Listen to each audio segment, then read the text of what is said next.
informasi penetapannya nanti disampaikan oleh Ketua KPU.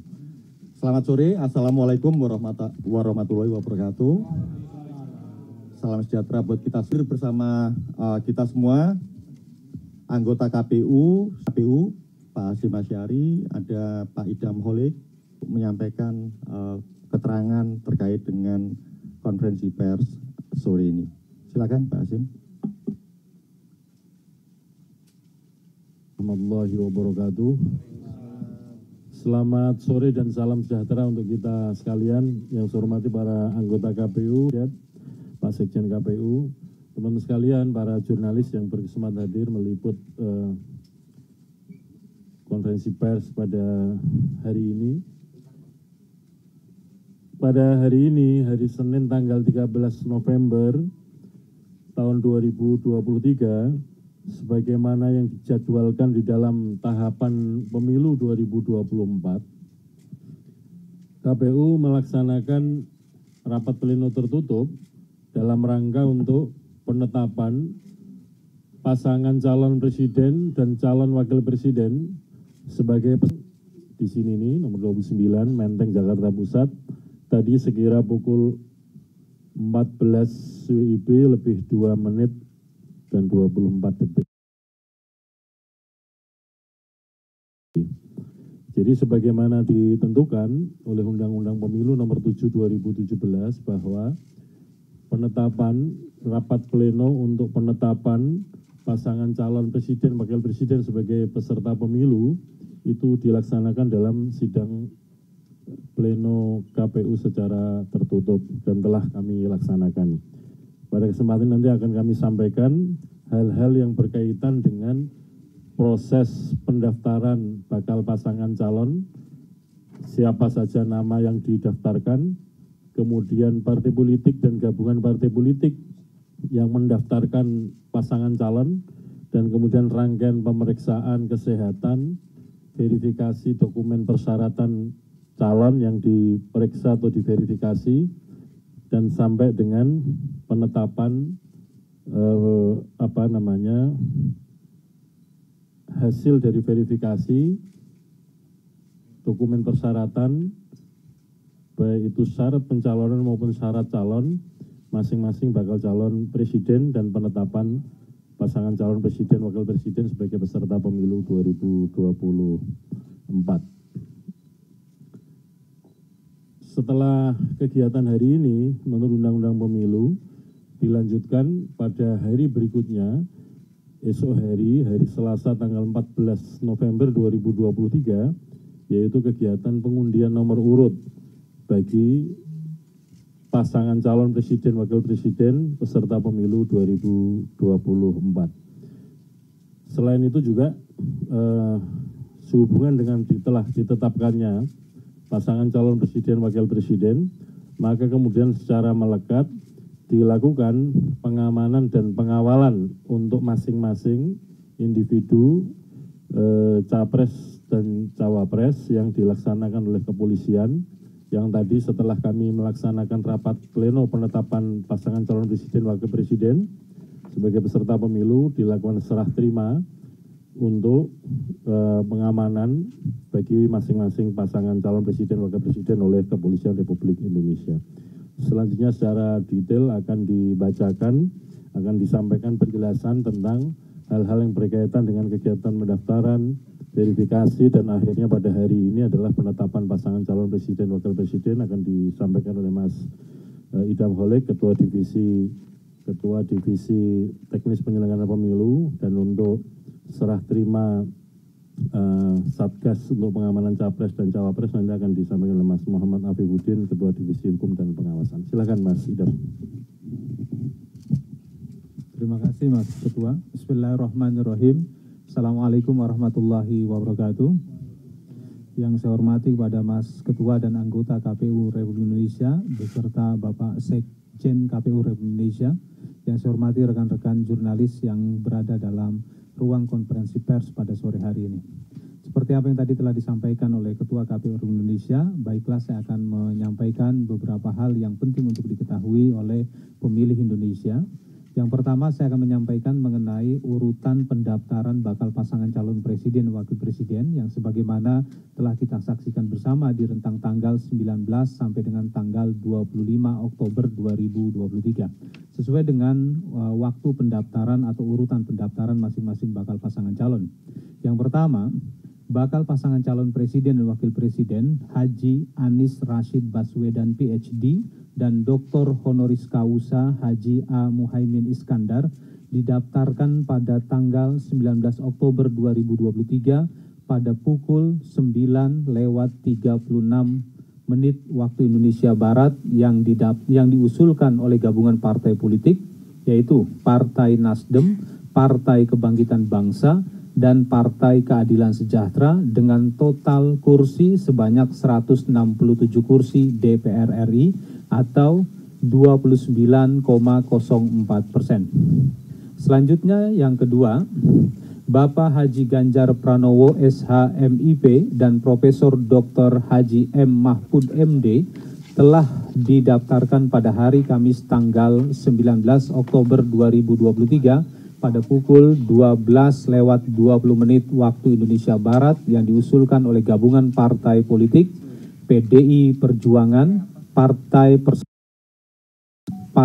Perindo, dan Partai Hati Nurani Rakyat dengan total suara sah sebanyak 39.276.935 atau 28,06%. Ya, yang ketiga, Bapak Haji Prabowo Subianto Rabu tanggal 25 Oktober 2023 pada pukul 11:20 waktu Indonesia Barat diusulkan oleh gabungan partai politik sebagai berikut. 1. Partai Gerakan Indonesia Raya. 2. Partai Golongan Karya. 3. Partai Demokrat. 4. Partai Amanat Nasional. 5. Partai Solidaritas Indonesia. 6. Partai Bulan Bintang. 7. Partai Garda Republik Indonesia dengan total suara sah 59.726.503 atau 42,67%.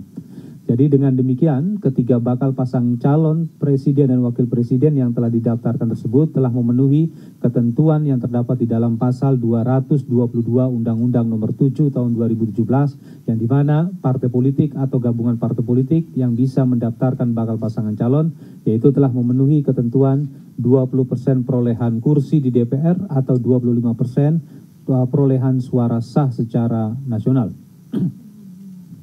Yang selanjutnya, KPU telah melakukan pemeriksaan kesehatan bakal pasangan calon presiden dan wakil presiden di rentang tanggal 21 sampai dengan tanggal 26 Oktober. Yang pertama, sesuai dengan urutan pendaftaran pada Sabtu 21 Oktober 2023, ya, tim kedokteran pemeriksa kesehatan ya yang dilaksanakan di RSPAD Gatot Subroto telah melakukan pemeriksaan terhadap Bapak Haji Anies Rashid Baswedan PhD dan Dr. Honoris Causa Haji A. Muhaimin Iskandar. Yang kedua, Minggu 22 Oktober 2023, tim kedokteran ya telah memeriksakan kesehatan Bapak Haji Ganjar Pranowo SH MIP dan Profesor Dr. Haji M. Mahfud MD. Dan yang ketiga, pada Kamis 26 Oktober 2023, tim kedokteran telah melakukan pemeriksaan terhadap Bapak Haji Prabowo Subianto dan Pak Gibran Raka Buming Raka. Selanjutnya, berdasarkan hasil pemeriksaan kesehatan tersebut, ya, yang diserahkan kepada KPU oleh tim kedokteran yang ditunjuk oleh KPU, ya, penyerahan hasil pemeriksaan kesehatan tersebut dilakukan oleh Kepala RSPAD Gatot Subroto kepada KPU pada hari Jumat tanggal 27 Oktober dengan hasil sebagai berikut. Untuk bakal pasangan calon presiden wakil presiden, Bapak Haji Anies Rashid Baswedan PhD dan Dr. Honoris Causa Haji Ahmad Muhaimin Iskandar telah dinyatakan memenuhi syarat. Yang kedua, untuk bakal pasangan calon presiden dan wakil presiden, Bapak Haji Ganjar Pranowo SH MIP dan Bapak Profesor Dr. Haji M. Mahfud MD dinyatakan telah memenuhi syarat. Yang ketiga, untuk bakal pasangan calon presiden dan wakil presiden Bapak Haji Prabowo Subianto dan Pak Gibran Rakabuming Raka telah dinyatakan memenuhi syarat. Selanjutnya kami juga akan menyampaikan hasil verifikasi dokumen persyaratan bakal calon presiden dan wakil presiden. Yang pertama, berdasarkan berita acara hasil verifikasi administrasi dengan nomor 1587-4/BA-05-03/2023, dokumen persyaratan bakal calon presiden wakil presiden atas nama Bapak Haji Anies Rashid Baswedan PhD dan Dr. Honoris Causa Haji A. Muhaimin Iskandar dinyatakan memenuhi syarat.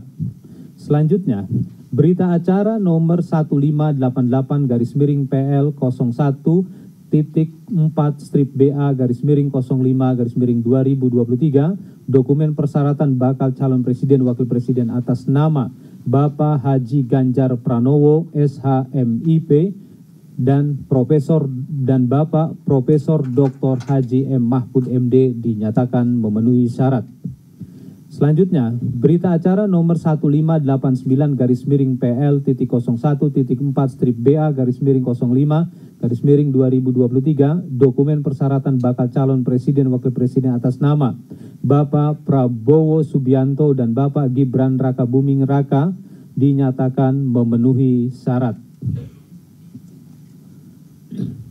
Selanjutnya KPU pada hari ini sesuai dengan pasal 276 ayat 1 pada tanggal 13 November 2023 jam 14 waktu Indonesia Barat lewat 2 menit dan 24 detik.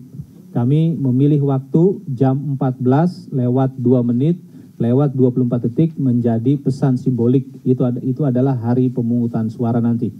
Ya, angka-angkanya. Berdasarkan pasal 235 ayat 1 Undang-Undang Nomor 7 Tahun 2017 dan telah dilakukan sidang pleno KPU tertutup sebagaimana tadi yang telah dijelaskan oleh Ketua KPU Republik Indonesia, ya, KPU telah menyatakan ya bahwa pasangan calon presiden dan wakil presiden Haji Anies Rashid Baswedan PhD dan Dr. Honoris Causa Haji A. Muhaimin Iskandar yang diusulkan oleh partai politik, Partai Nasdem, Partai Kebangkitan Bangsa, Partai Keadilan Sejahtera telah dinyatakan memenuhi syarat dan dinyatakan sebagai pasangan calon presiden dan wakil presiden untuk pemilu serentak 2024. Selanjutnya, untuk pasangan calon presiden dan wakil presiden Haji Ganjar Pranowo SH.MIP dan Profesor Dr. Haji M. Mahfud MD yang diusulkan oleh partai politik PDI Perjuangan, Partai Persatuan Pembangunan, Partai Perindo, Partai Hati Nurani Rakyat telah dinyatakan memenuhi syarat sebagai pasangan calon presiden dan wakil presiden untuk pemilu serentak 2024. Selanjutnya, untuk pasangan calon presiden dan wakil presiden Haji Prabowo Subianto dan Gibran Rakabuming Raka ya, yang diusulkan melaksanakan tahapan pengundian dan penetapan nomor urut pasangan calon presiden dan wakil presiden sebagaimana ketentuan yang terdapat di presiden tersebut rencananya akan digelar di kantor KPU Republik Indonesia pada Selasa 14 November 2023.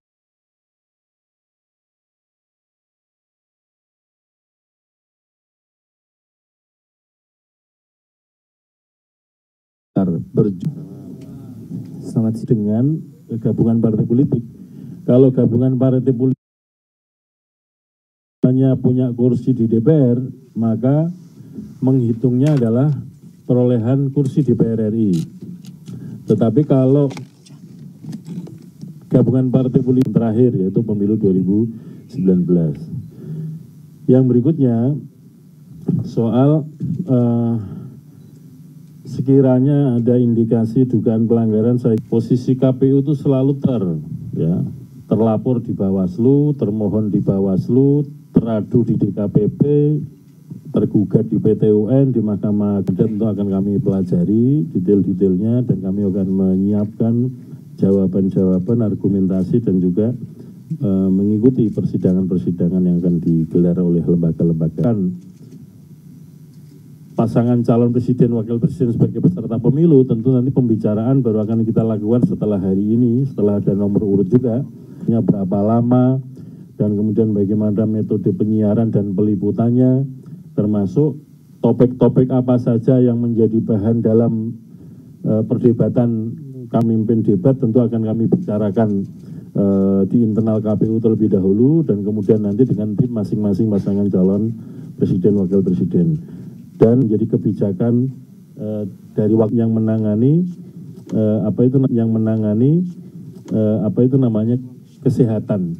Jadi ada di dalam satu unit pengamanan itu masing-masing bidangnya yang sebagaimana saya sebutkan tersebut. Oh, yang terakhir tadi, jadi yang dapat mencalonkan atau mengusulkan pasangan calon presiden, wakil presiden adalah partai politik terakhir, yaitu pemilu 2019 yang memenuhi persyaratan pencalonan dan tentu saja menjadi peserta pemilu 2024. Nah, oleh karena itu, tadi yang disampaikan oleh Mas Vito, kalau ada partai politik yang tidak bisa secara sendirian menggunakan kesempatannya, ya tentu saja sebagaimana konstruksi di Undang-Undang Pemilu tidak akan terkena sanksi sebagaimana ditentukan di Undang-Undang Pemilu. Demikian juga untuk partai peserta pemilu 2024, menurut Undang-Undang Pemilu juga belum memungkinkan untuk menjadi bagian dari gabungan partai politik yang mengusulkan atau mendaftarkan. Sekali lagi di Undang-Undang Pemilu digunakan istilah itu. Ya, satu ya, dari FIFA. Oh, TV One.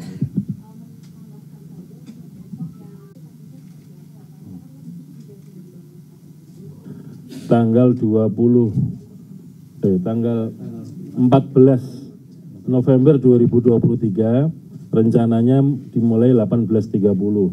Jadi dimulai masing-masing pasangan calon, dan kemudian jadi kami memberikan undangan bagi masing-masing pasangan calon yang jumlahnya yang nanti akan kami layani di Oh ya, sekali lagi karena penetapan pasangan calon baru hari ini, tentu saja setelah hari ini nanti akan disampaikan tim pemenangan atau tim kampanye dari masing-masing pasangan calon presiden, wakil presiden. Jadi kalau menurut ketentuan di dalam Undang-Undang Pemilu dan juga dalam peraturan KPU tentang kampanye, sebelum dimulainya kampanye. Kalau mulai kampanye itu tanggal 28 November 2023, maka 3 hari sebelum itu batas maksimal untuk 24 November adalah batas maksimal untuk menyerahkan nama masing-masing pasangan calon, menyerahkan nama pasangan calon. Saya kira demikian ya, terima kasih. Baik, terima kasih Pak Ketua. Teman-teman, saya kira cukup ya.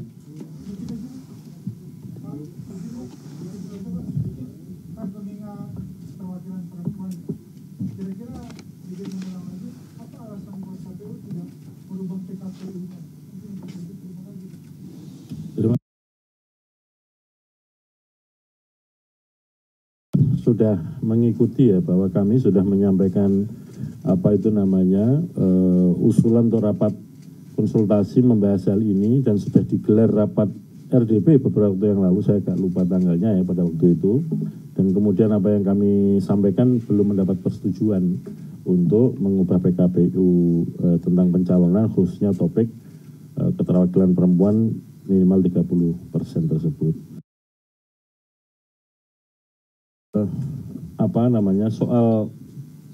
Soal menjamin kira-kira begini, kami punya komitmen bahwa kami bekerja sesuai dengan peraturan perundang-undangan dengan kode etik penyelenggara pemilu, itu yang jadi ukuran. Yang berikutnya, ini penting untuk kita pegangan semua ya, soal imparsialitas atau sering dikenal. Pada dasarnya kami KPU sebagai lembaga maupun sebagai orang-orang atau personil di KPU, para anggota KPU punya komitmen. Maksudnya adalah pada tingkat implementasi, misalkan dalam hal transparansi misalkan, tentu segala macam informasi yang berkaitan dengan penyelenggaraan pemilu dalam rangka untuk menjaga kedekatan yang sama, tentu kami sampaikan kepada semua pihak peserta pemilu sebagai contoh misalkan. Demikian juga akses dokumen, sepanjang itu dokumen yang tidak dikecualikan, tentu saja juga akan kami sampaikan informasi akses yang setara kepada semua peserta pemilu. Jadi komitmen kala informasi yang agak miring-miring tolong disampaikan kepada kami supaya menjadi bahan bagi kami untuk evaluasi diri, untuk menjaga diri, mengantisipasi baik tindakan, ucapan maupun kebijakan, supaya kemudian perlakuan kami kepada semua peserta pemilu relatif setara. Demikian, terima kasih. Baik, terima kasih Pak Ketua. Teman-teman, saya kira itu tadi yang dijelaskan oleh Ketua KPU RI atau pimpinan KPU dalam rangka konferensi pers. Kita bisa akhiri konferensi pers sore ini. Sekali lagi atas perhatian dan waktu serta pertanyaannya kami ucapkan